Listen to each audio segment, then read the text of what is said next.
BJP নেতা সজল ঘোষ রয়েছেন আমাদের সঙ্গে টেলিফোন লাইনে। সজল বাবু, একেবারে বেশ কয়েক বছর আগে দালালকে টাকা দিয়ে ওপার বাংলা থেকে যারা এপার বাংলায় এসেছিলেন, এসআইআর আতঙ্কে এখন শয়ে শয়ে সেই সব বাংলাদেশি তারা ঘরে ফিরতে চাইছেন, কিন্তু দেখা যাচ্ছে তাদের অনেকের কাছেই রয়েছে ভোটার কার্ড, রয়েছে আধার কার্ড, অর্থাৎ এদেশের সচিত্র পরিচয়পত্র সরকার বিনা পয়সায় তাদেরকে বানিয়ে দিয়েছিল, এমনটাই তারা দাবি করছেন, এমনকি ভোটও দিয়েছেন। প্রথমে আমি ওনাদেরকে গুড বাই জানাই। হ্যাঁ, দ্বিতীয় কথা হচ্ছে যে অলক্ষী বিদায় হচ্ছে। আশা করি ঠিক এমন করেই 2026-এ পশ্চিমবঙ্গের যে অলক্ষী সরকার আছে তারও বিদায় হবে। বিদায় বেলায় আমি ওদের পিছু ডাকতে চাই না, কিন্তু ভেবে দেখুন এদের আধার কার্ড কে করালো, এদের লক্ষ্মী ভান্ডার কে করলো। বাংলার মানুষের আজকে দেখার সময় এসছে শুভেন্দু বাবু, সুকান্ত বাবুরা যে রোজ বলতেন, শ্রমিকদারা যে রোজ বলতেন যে এ রাজ্যে অনুপ্রবেশকারীতে ভরে গেছে, এ রাজ্যে অনুপ্রবেশকারীতে ভরে গেছে, সেটা যে কতটা সত্য সেটা আরেকবার চোখে আঙুল দিয়ে দেখিয়ে দেওয়া হচ্ছে। শুধু একটা জায়গা তো নয়, একটা সীমান্ত তো নয়, এরকম যতগুলো সীমান্ত আছে সমস্ত সীমান্তের মুখে আগে লম্বা লাইন। আপনি আমায় বলুন, এরা বিএসএফ এর কথা বলে, আমিও মানি বিএসএফ এর ব্যর্থতা আছে, দুর্বলতা আছে, হ্যাঁ অন্যায় আছে, কিন্তু আপনি বলুন সেটা তো একটা ব্যক্তির অন্যায়, কিছু সমষ্টির অন্যায়, কোনো এজেন্সির অন্যায় নয়। কিন্তু এখানে সাংগঠনিক ভাবে, অফিসিয়াল ভাবে, অর্গানাইজ ভাবে এদের আধার কার্ড ভোটার কার্ড করে দিয়েছে। এরা আপনার আবার ট্যাক্সের পয়সার লক্ষ্মী ভান্ডার এরা নিয়ে গেছে। এই অলক্ষীদের হাতে এই অলক্ষী সরকারটা, এবং তার আর বলতে চাইলাম না, যাই হোক, ওই একটা অপদার্থ মুখ্যমন্ত্রী এদের হাতে ভোট ব্যাংক বানানোর জন্য এদের হাতে ভোটার কার্ড দিয়েছে, এদের হাতে রেশন কার্ড দিয়েছে, এদেরকে সমস্ত, এরা কেন্দ্রীয় সরকারের রেশন খেয়েছে, আপনার আমার সন্তানের মুখের গ্রাস কেড়েছে এরা। সজল দা, অনেক ধন্যবাদ কথা বলার জন্য। দেবাংশু ভট্টাচার্য, তৃণমূল কংগ্রেসের সোশ্যাল সেল ইনচার্জ, টেলিফোন লাইনে রয়েছেন। দেবাংশু, সজলদার বক্তব্য আপনি শুনলেন, পাশাপাশি ছবিটা একবার দেখুন, যেখানে উত্তর 24 পরগনার স্বরূপনগর শয়ে শয়ে বাংলাদেশি তারা এখানে রয়েছেন, কত দ্রুত তারা ওপারে চলে যেতে পারেন সেই আশায় তারা ইতিমধ্যেই অপেক্ষা করছেন। সরকার নিখরচায় তাদের ভোটার কার্ড, আধার কার্ড বানিয়ে দিয়েছে, তারা দাবি করছেন, ভোটও দিয়েছেন বেশ কয়েকবার। না, আমার বক্তব্য হচ্ছে যতজনের লাইন আপনারা দেখাচ্ছেন তাদের মধ্যে কজনের ভোটার কার্ড আছে? আমি তো আপনাদের প্রতিবেদনটা দেখলাম, একজন বা দুজনের ভোটার কার্ড আপনারা দেখালেন। কতজনের ভোটার কার্ড আছে তাদের মধ্যে? এদের মধ্যে কজন ভোট দিতেন? আমাদের বা বর্ডার লাগোয়া বহু জায়গায় আপনারা যদি আপনাদের প্রতিনিধিদের পাঠান, আপনারা দেখতে পাবেন সেখানে বহু মানুষ আছেন যারা এপার বাংলা থেকে বিএসএফ কে ভোটার কার্ড জমা রেখে ওপার বাংলায় যান, ওদের জমি আছে, চাষ করে ফিরে আসেন কার্ড নিয়ে, আবার ওপার বাংলা থেকে এখানে এসে চাষ করে আবার চলে যান বিএসএফ কে কার্ড জমা রেখে। এটা গোটা সীমান্ত জুড়ে আপনারা দেখতে পাবেন। এই যে মানুষগুলো ঢুকলো, আমাদের কারো দাদু ঠাকুরদা, আমরা যারা তৃণমূল করি, আমাদের দাদু ঠাকুরদারা তো বর্ডারে বাঁশ কঞ্চি হাতে নিয়ে দাঁড়িয়ে ছিল না, বর্ডারটা দেখার দায়িত্ব তো ছিল বিএসএফ এর। আজকে এই যে সজল ঘোষ একটু আগে বাইট দিয়ে বললো এটা ইনস্টিটিউশনাল নয়, ব্যক্তিগতভাবে কেউ কেউ ভুল করে থাকতে পারে বিএসএফ এর যাওয়ার, না দাদা, এটা ইনস্টিটিউশনাল প্রবলেম।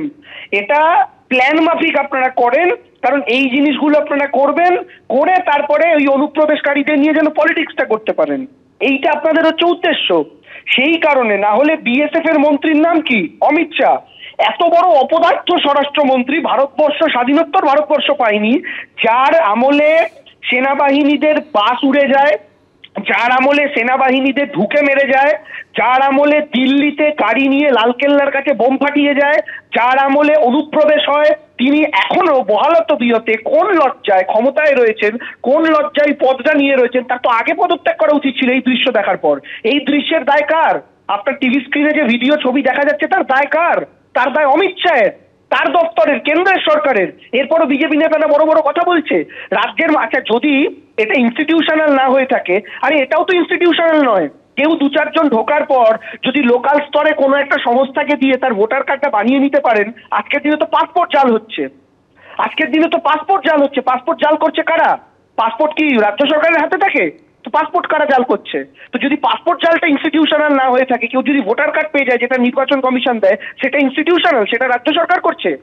অসৎ মানুষ সব জায়গায় থাকে, এখানকারও কোনো সংস্থায় থাকতে পারে যে বললে ভোটার কার্ড বানিয়ে দিচ্ছে হয়তো পয়সার বিনিময়, সেরকম কেন্দ্রীয় সরকারেও আছে যারা বিএসএফ এ পয়সা নিয়ে ঢোকাচ্ছে আবার পাসপোর্ট বানিয়ে দিচ্ছে। তো এই মানুষগুলোকে চিহ্নিতকরণ করার বদলে আপনি বলছেন এদের মধ্যে কতজনের কাছে ভোটার কার্ড আছে আপনি প্রশ্ন করছেন, কিন্তু একজনের কাছেও যদি ভোটার কার্ড থেকে থাকে এবং তারা যদি 2-3 বার ভোট দিয়ে থাকেন, সেইটা দেখার দায়িত্ব কাদের ছিল, আটকানোর দায়িত্ব কাদের ছিল, এই প্রশ্ন উঠবে না? নির্বাচন কমিশনের এবং বিজেপির যে বুথ এজেন্টরা বুথে বসে রয়েছে তাদের। কি করছিল ওরা? সিপিএম এর যে বুথ এজেন্টরা বসে থাকে, কেন বসে থাকে বুথের মধ্যে? যে আমার চেনা জানা পাড়ার লোকের বাইরে আর কোনো লোক এসে ভোটটা দিচ্ছে কিনা দেখার জন্য। তো এরা যদি ভোট দিয়ে থাকে তার দায়টা কার?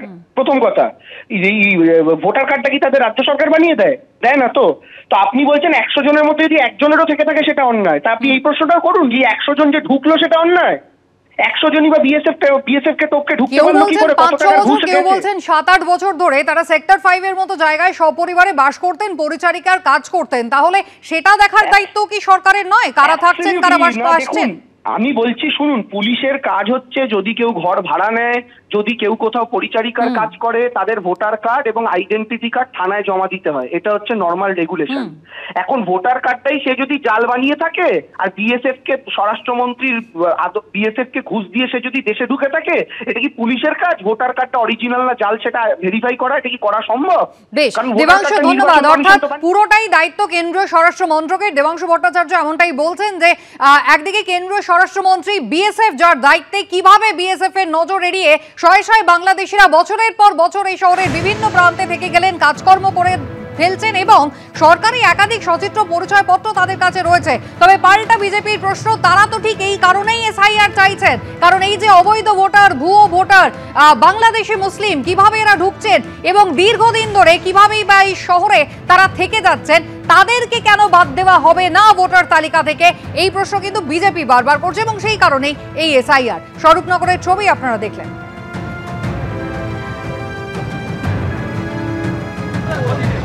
তোমার কোথায় বাড়ি ছিল? আমাদের বাড়ি হলো ভুমরা, ভুমরাই। ভুমরা, সাতক্ষীরা। হ্যাঁ। কবে এসেছিল এখানে? আমি এই 5 বছর আইছি। কিভাবে এসেছিল? ওই চুরাইতে আইছি। তারপরে এখানে কোথায় থাকতো? এই জায়গায় থাকতাম, ওই হাতিয়ারা। হাতিয়ারা। কি কাজ করতে? এই কাগজ টাগজ টুকাতাম, এমনি ওই প্লাস্টিক খড়তাম। লোকের বাড়িতে কাজ করতে না কারখানা? ওই লোকের বাড়িতে। আচ্ছা, তারপরে চলে যাচ্ছে কেন? চলে যাচ্ছে, এই নাচছে হচ্ছে, থাকতে পারবো না। কোন বর্ডার দিয়ে আসছে আমার তো মনে নেই। অন্ধকারে আজকে দিনই মানে 10 বছর আগের কথা মনে নেই। চোরাপথে এসেছিলে? চোরাপথে? হ্যাঁ। তারপরে এখানে কত বছর, এত বছর ছিল এখানে, কোনো কাজ করতে পারোনি? না, চেষ্টা করেছিলে? চেষ্টা করিনি আর করিও নি। কেন? তাহলে কি করে থাকবে? এ দেশে থাকবো না বলে দেশে চলে যাচ্ছি, নিজের দেশে। এখন এই ঝামেলা ঝুঁকি হচ্ছে, এই কারণে বাড়ি চলে আসে। বাংলাদেশে। বাংলাদেশে কোন জায়গায়? Khulna district. Khulna district. Khulna district. হ্যাঁ। কিভাবে এসেছিল? তখন এসেছিলাম, সরাইপথে এসেছিলাম। কোথায় বাড়ি আপনার? বাংলাদেশে। এখানে কত বছর ছিল? আমি বেশি দিন না, আমার জামাই মারা গেছে তাই আইলাম। চলে যাচ্ছেন কেন? চলে যাচ্ছি আমি, এই মানসি তাড়াই দিচ্ছে তাই ভয়তে চলে যাচ্ছে। এবিপি আনন্দ, এগিয়ে থাকে, এগিয়ে রাখে।